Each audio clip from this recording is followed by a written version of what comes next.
Hello mga ka-farmers, meron akong nadaanan doon na yung mga dahon ng pechay na nasa van. So pupuntahan natin yung mga delivery kasi yun dito sa lugar namin. So pupuntahan natin dahil maraming dahon doon. So hihingi tayo at ipapakain natin sa ating mga manok. Alright, let's go. Muna boss? Ano pala na boss ah? Sige. So ito mga ka-farmers, nakakuha tayo ng isang sako. Okay, So ito, isang sako na libre na pangpatuka sa ating mga manok. So ito mga ka-farmers ay kinuha lang natin doon at libreng-libre ito. Ito yung mga dahon ng pechay. So ito yung mga reject or yung mga merong butas na dahon ng pechay. So hindi naman nila magagamit ito. Kanina raw meron daw kumuha ng 3 sako. So napakarami talaga ito. Malapit isang sako din yung nakuha natin. So matagal-tagal na natin itong mapapakain sa mga manok natin. So ito yung nakuha natin mga ka-farmers na mga dahon ng pechay. Yan. Ito yung i-chop natin mga ka-farmers. Yan, napakarami. I-chop natin ito mga ka-farmers ng maliit na piraso. Tapos huhugasan at imimix natin sa pagpapakain sa kanila. So siguro ay gagawin natin ito or makakasave na tayo dito ng isang araw ng patuka sa kanila. So i-chop na natin ito para hindi masira yung iba kasi wala tayong mapaglagyan ng pwede pa naman ito bukas. Hindi lang natin isasali itong mga ganito dahil malalata or malalanta na ito. Tawag dito malata sa amin. O mabubulok itong ganito. So pwede pa siguro bukas pero sa mga susunod na araw ay hindi na. So i-chop lang natin ito.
Ito mga ka-farmers, malapit nang mapuno yung isang balde.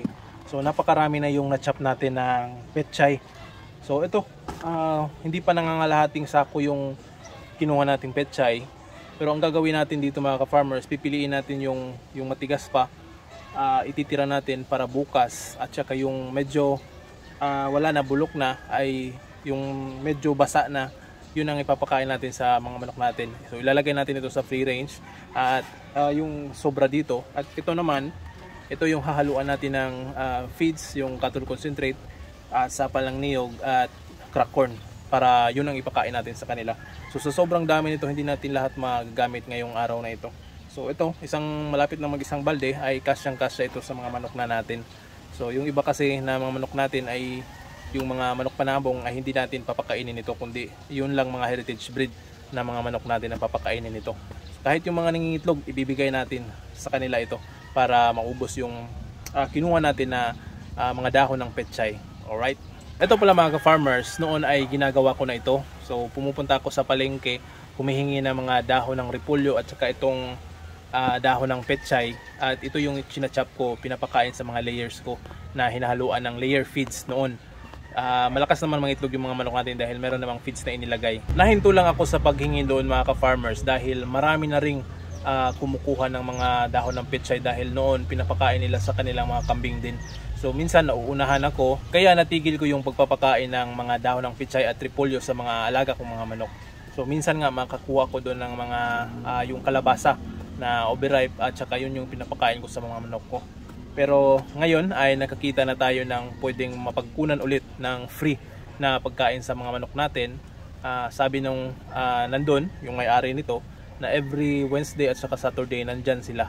So susubukan natin mga ka-farmers sa mga araw na yun na puntahan doon upang makahingi kahit konti lang man, hindi gaanong karamihan yung ibibigay sa atin, basta makahingi tayo ng good for 1 or 2 days na pagpapatuka sa ating mga manok ay ayos na din yun. Dagdag tipid na rin sa pagpapakain sa mga alaga nating manok at menos gastos na rin.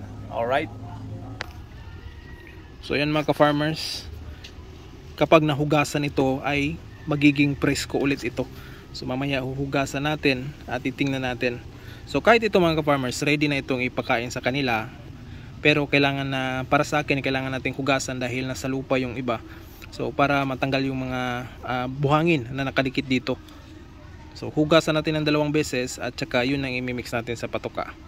Alright. Ito na yung mga ingredients natin mga ka-farmers. Imimix na natin dito sa malaking planggana para ma-mix natin ng maayos. Dahil kung sa balde kasi mga ka-farmers, hindi maayos natin pagka-mix. So dito na lang. So unang-una ito, meron tayong crack corn. Nakabili pala ako ng darak ng mais. So corn brand. So kanina may nadaanan ako na gilingan galing sa Dumaguete. At yun, nakabili ako ng 5 kilo nito. So 24 pesos per kilo yung isang kilo nito. Tapos ito naman yung cattle concentrate natin na imimix. At ito yung ating pechay. Ito naman yung asapal ng niyog natin.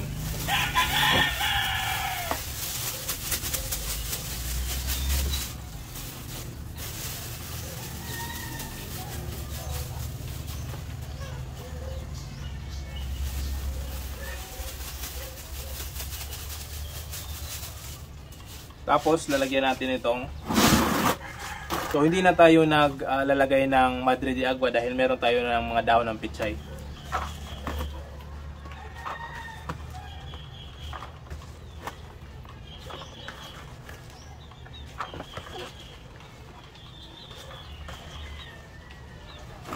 Yan, napakarami. Tingnan natin.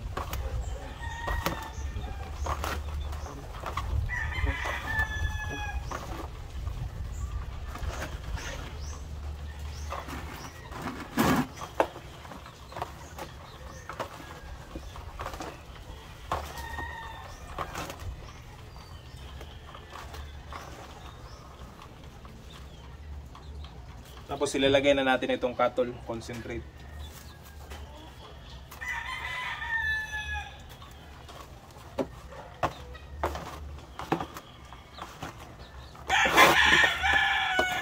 So ang dami nito mga ka-farmers, ito ay kalahating kilo, pero hindi natin uubusin ito. So siguro mga 1/4 lang yung ihahalo natin, 1/4 kilo lang yung ilalagay.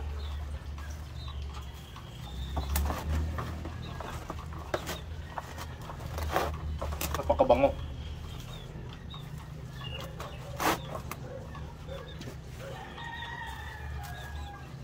Yan.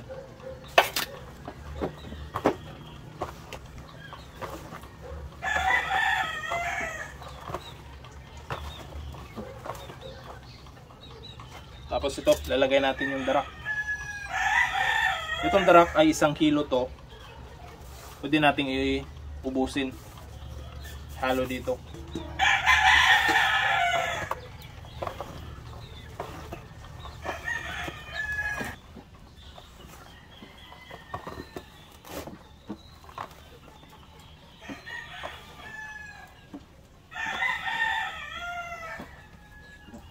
Tapos ito mga farmers, lalagyan natin ng mais.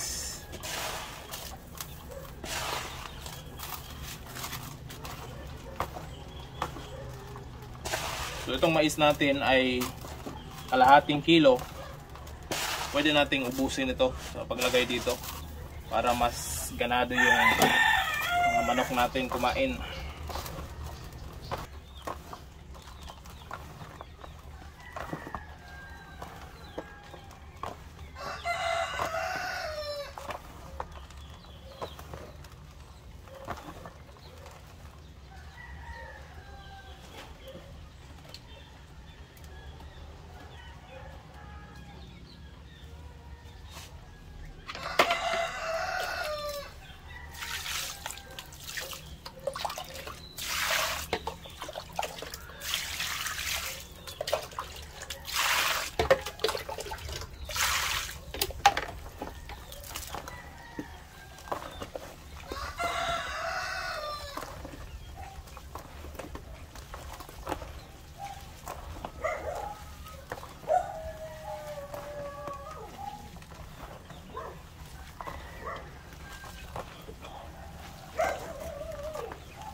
Ito yung mga manok natin mga ka-farmers. Yan o. Kumakain yung mga manok natin. So kahit na paano mga ka-farmers, kung makikita nyo naman, magaganda naman yung pangangatawan nila kahit ito lang yung binibigay natin. So ayos lang kung konti lang yung initlog nila. Bata pa naman sila. Pero yung purpose ko din dito is yung pangangatawan nila. So yan o, magaganda naman yung purma o yung hugis ng kanilang katawan. So no need na ma-worry mga ka-farmers kung ito lang yung ipapakain natin sa kanila. Murang-mura, tipid. Basta yung ating mga manok ay healthy. Kalauna naman mga ka-farmers, ito namang mga manok na ito ay mangingitlog din. Dahil bata pa sila. Malapit pa, meron bago pa lang siguro yung iba dito nag 6 months. Yung iba 5 months pataas pa.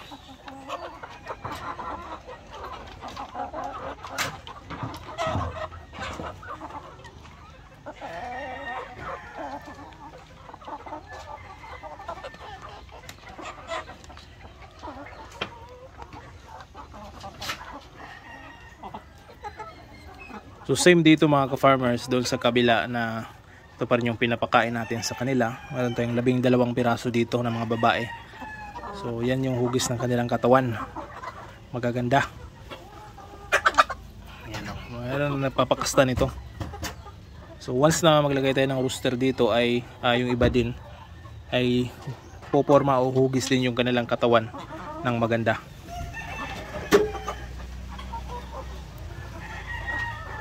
So mamaya ay siguradong ubos na yung kanilang pagkain.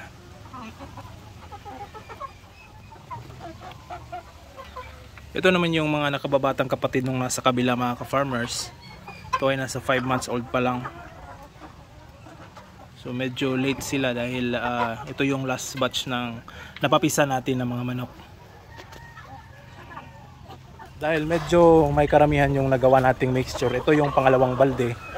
So madami na ito mga ka-farmers. At yung iba nating manok dito ay yung paitlogin ay ito lang yung bibigay natin ngayon. So makakasave na ako mga ka-farmers. Biruin mo sa isang araw yung feeds o commercial na feeds na binibigay ko dito, nagpapakain ako ng 7 kilo sa isang pakainan. So sa umaga 7 kilo, sa hapon 7 kilo. So that's nasa mga, so yung per kilo ngayon ng feeds ay nasa 35. So sa 7 kilo mga ka-farmers, abot yan ng 245 pesos. So yun yung masasave natin ngayon dahil ito yung pinapakain natin sa kanila. So hindi nga umabot ito ng 100 pesos yung ginasto natin. So doon lang sa yung cattle concentrate, mais at saka yung darak. So more or less nasa mga below 40s lang yung nagastos natin. So malaking tipid talaga mga ka-farmers yung itong bibigay natin sa kanila. So huwag kayong mag-alala mga ka-farmers dahil yung Petchay naman ay maganda naman yung vitamins nito o benepisyo ng Petchay. So yung Petchay ay merong vitamin A, vitamin C at meron din itong calcium mga ka-farmers at fiber. So kanina nabasa ko at nag-research ako about sa Petchay kung anong mga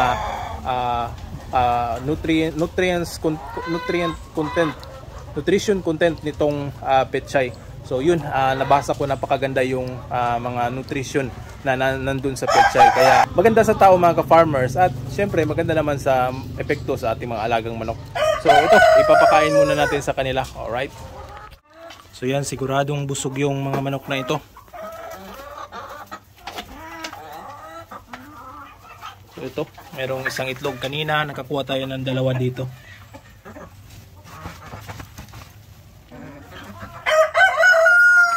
Yan o, bago pa, medyo mainit pa.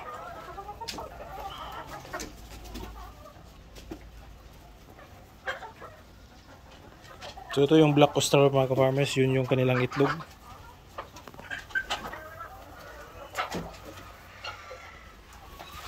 Kahit itong mga white leghorn natin mga ka-farmers ay walang pili sa kanilang kinakain. So kahit ganyan yung binibigay natin, no, malakas pa rin silang kumain. So ito, merong itlog. Isa, meron pang isa dito. Yun na. So meron 2 itlog kaninang umaga, 3 yung nakuha natin. Yung hapon merong 2, so 5 dito yung nangingitlog. So ito lang sila ngayon sa ngayon yung malakas mangitlog. Yung iba ay medyo may kahinaan dahil sa panahon na palaging umuulan. So ito naman yung ating mga asil at saka shamukoy.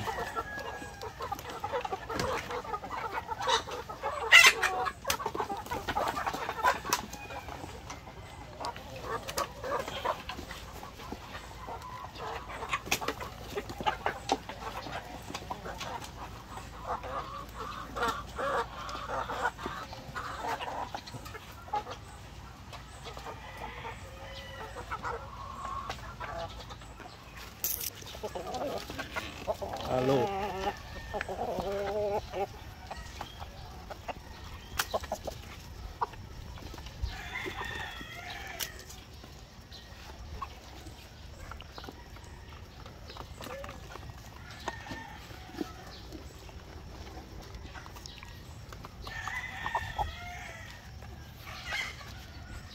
So ito yung manok natin dito sa free range mga ka-farmers. Mga iba dito matatanda na, pero nangingitlog pa rin sila nandun sa loob. So ito sila ay may access dito sa labas. So nakagala lang sila kung gusto nilang maligo sa ulan, babasa sila ng ulan. Hindi naman, ay sisilong sila dun sa loob. Alright. So yun lamang sa video na ito mga farmers, at ako'y mangungulekta pa ng mga itlog. Dahil meron tayong order na 4 na tray at yung itlog natin ay hindi sasapat. So siguro sa mga susunod pa na araw natin madideliver yung itlog. Pero ngayon ay magkukolekta muna ako dun sa mga pugaran at sa mga nangingitlog na mga manok para naman matipon ko at maipon at saka ma-deliver natin. So maraming salamat mga ka-farmers sa pagtutok dito sa ating mga videos at sa mga subscribers natin na walang sawang sumusuporta. Salamat sa inyo. At hanggang sa muli, kung meron kayong katanungan, comment lang sa ilalim at ating sasagutin yan. Maraming salamat at happy farming! Woo!